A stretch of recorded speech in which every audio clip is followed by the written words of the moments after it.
The Shining series is a long-running series of role-playing games developed by those lovable scamps over at Sega. The series began in 1991 with the release of first-person dungeon crawler Shining in the Darkness, but the series would then splinter into a number of different sub-series utilizing different subgenres of RPG. The most popular example of this would be tactical RPG sub-series Shining Force. The early games in the series released on the Mega Drive, Game Gear, Mega CD, and Saturn are held in high regard by fans of old-school role-playing games. The sprawling Shining Force 3, released in 3 separate scenarios, is often held as the high point in the series, although I prefer Shining Force 2. 3 words. 3 Master Monks. Ahem. Join me now in a nostalgic journey back in time where we revisit the early days of this awesome series. Quick note, I will try to stick to the actual release dates of the games, but due to a slightly weird in-game continuity, this timeline will get a little wonky. Shining in the Darkness. The first entry into the Shining series is Shining in the Darkness. The game was developed jointly by Sonic Software Planning and Climax Entertainment and released in 1991 for the Mega Drive or Genesis. These two companies, Sonic, later known as Camelot, and Climax, would work on the Shining series throughout the early days. Sonic Software Planning began its life as Sega Consumer Development Studio No. 4, aka Sega CD4, before changing to Sonic Software Planning for Shining in the Darkness. Sonic Software Planning was home to brothers Hiroyuki and Shugo Takahashi, and these two men would produce and direct the series during these formative years.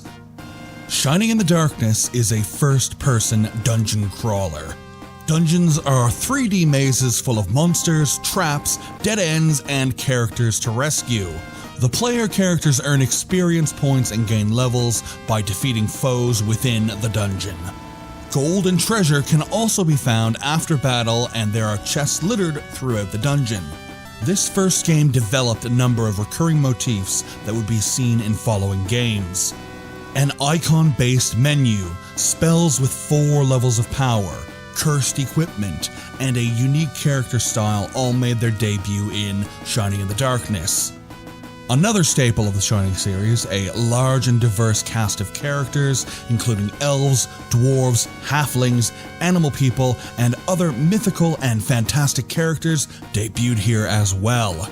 The game's story is set in the Kingdom of Thornwood and revolves around the player character and his friends, Pyra and Milo, who are on a quest to rescue the princess, find the main character's father, and defeat the evil villain, Darksaul.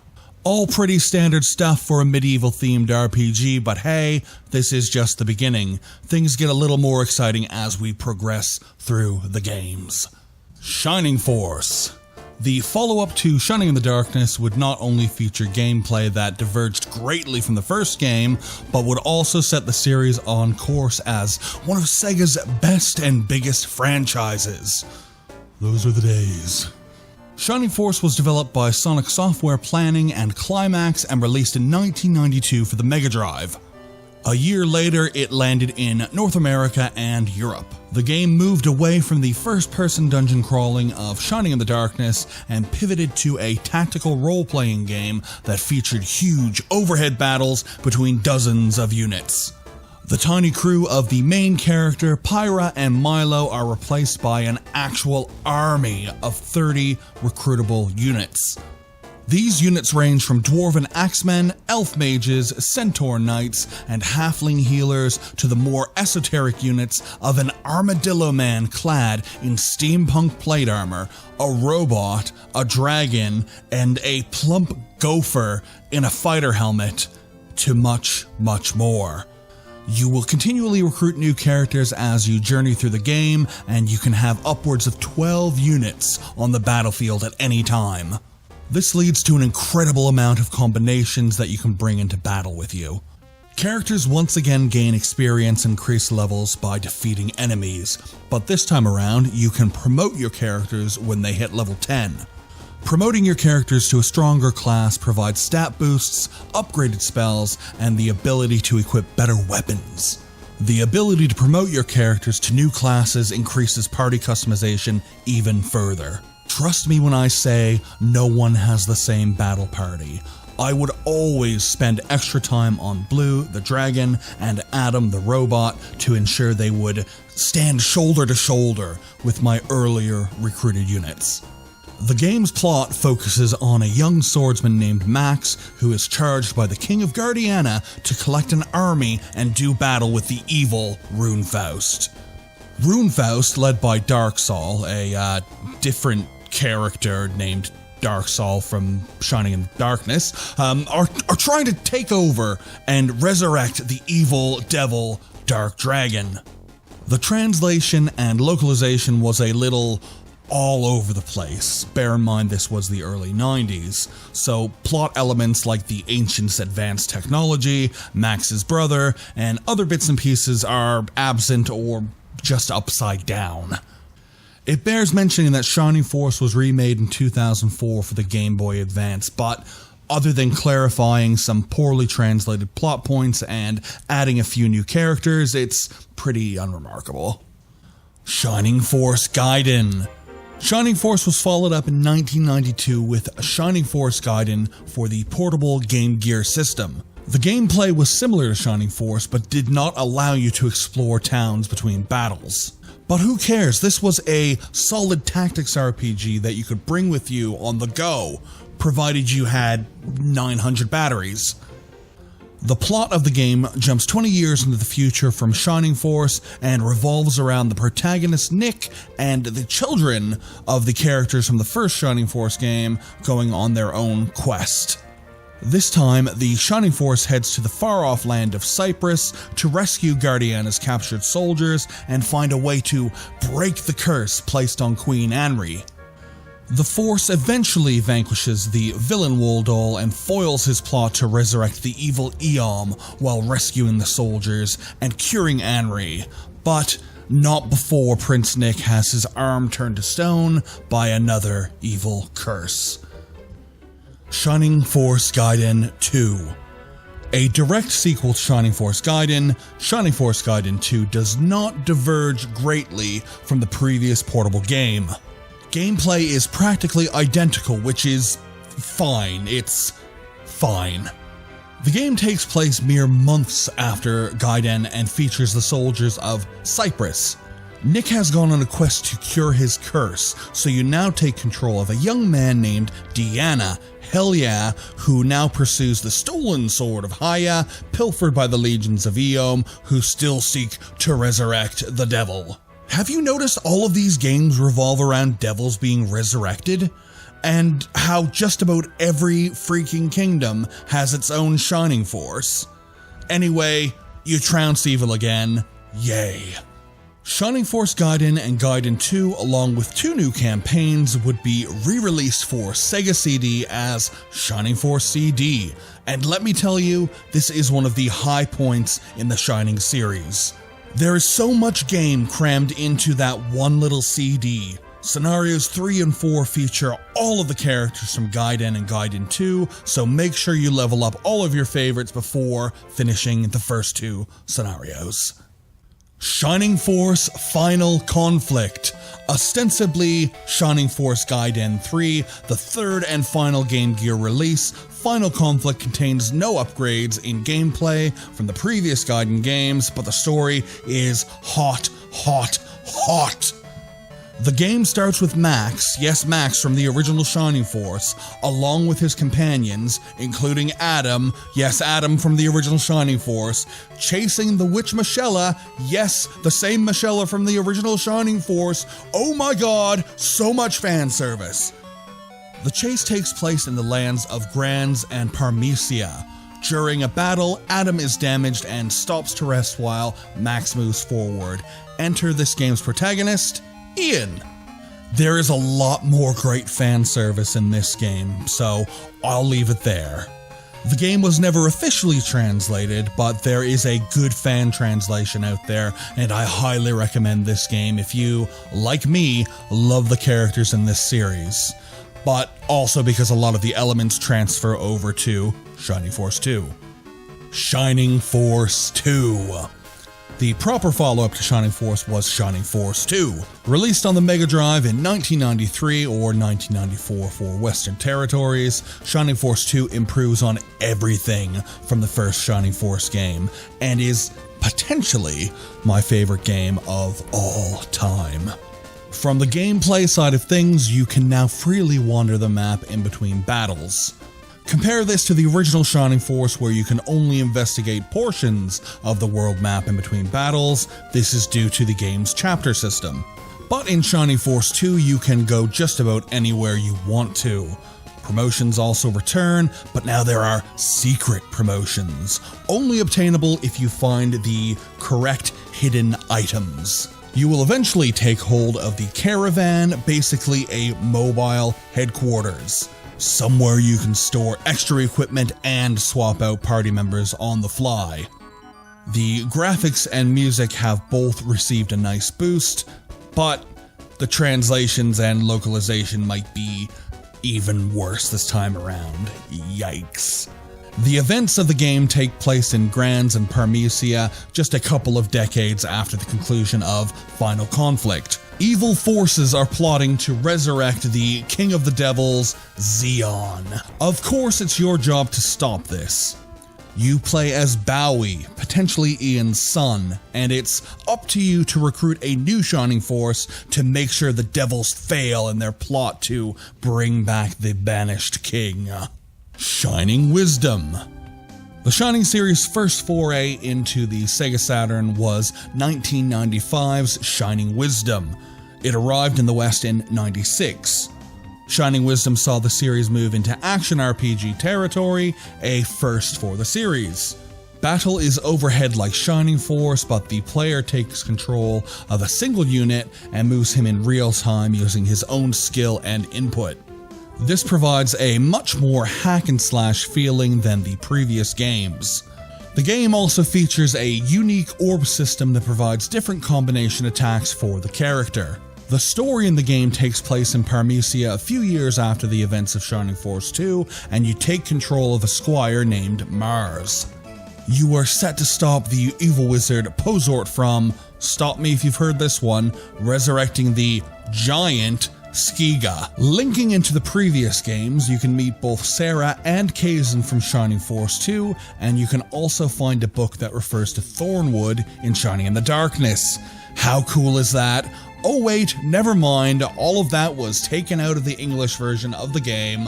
Ho hum. Quick FYI, Shining Wisdom was the only old school Shining game that I never played. I hope I got the game details correct. Thank you, Wikipedia. Shining the Holy Ark. Holy localization, what the heck is up with that title? Shining the Holy Ark, that's right, Shining the Holy Ark was released on Sega Saturn in 1996 for Japan and 97 for the West, and let me tell you, despite the silly name, this is actually a really good game.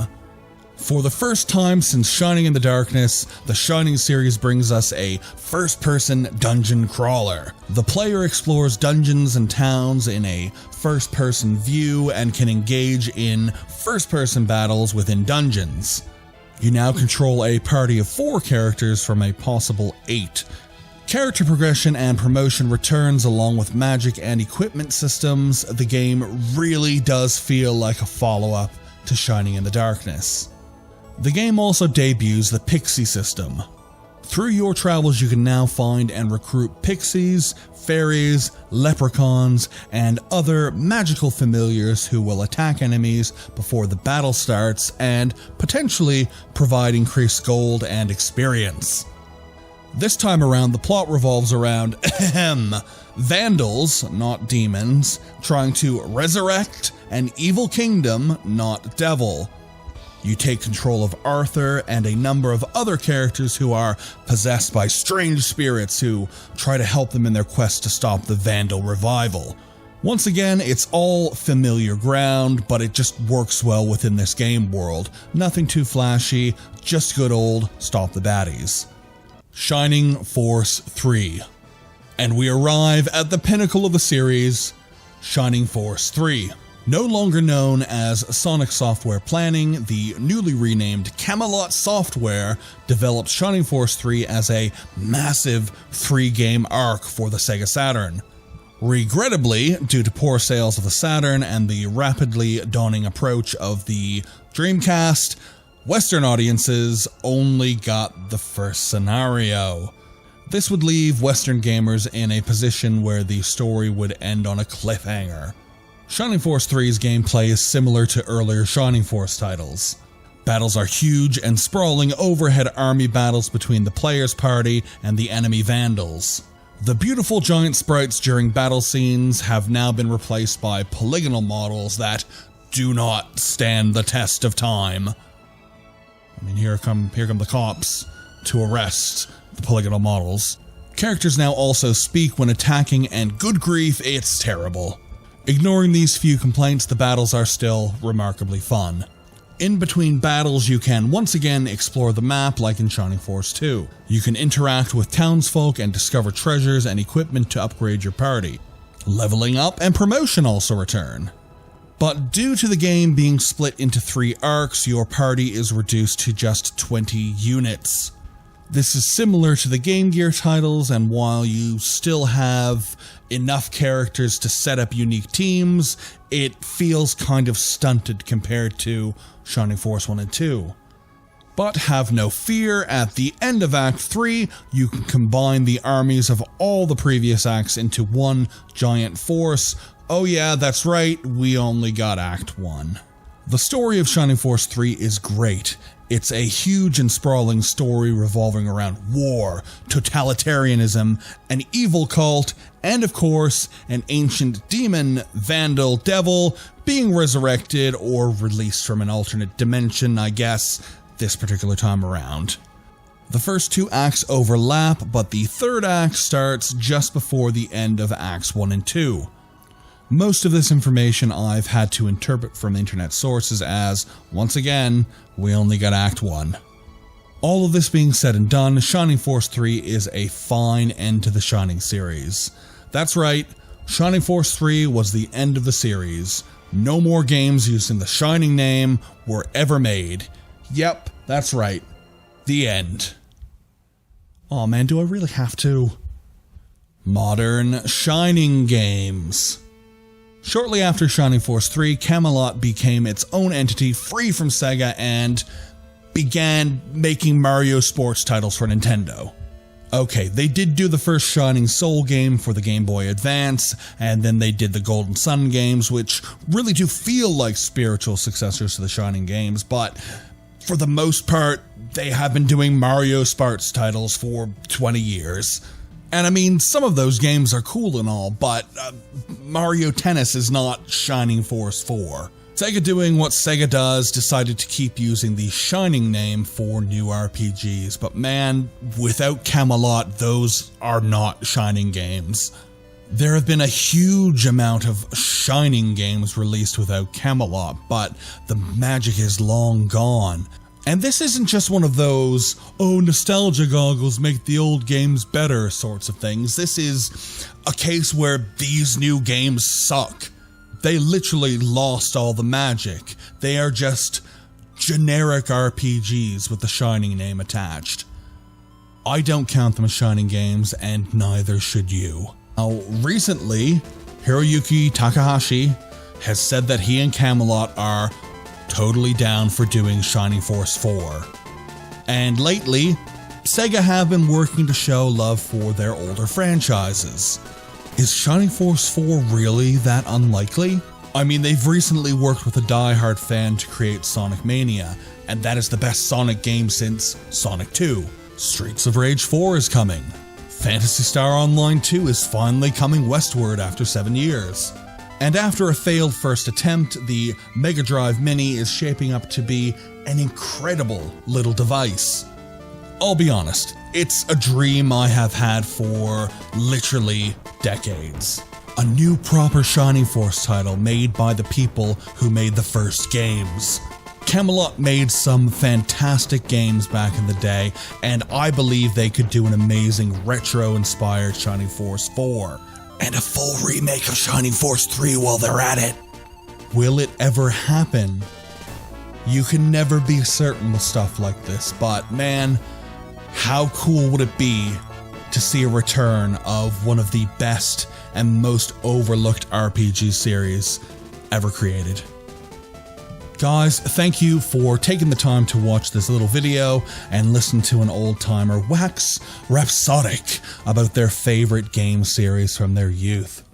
What's your favorite Shining game? Let me know in the comments below. And hey, if you like the modern Shining games, let me know what I'm missing. If you liked the video, give us a like. Share the video with just 2 of your friends and subscribe/ring the bell. All of this takes you about 5 real-life seconds and helps us immensely as we are a new and small channel. Anyway, that's it for now. Thank you again for the support, and we will see you soon. Goodbye.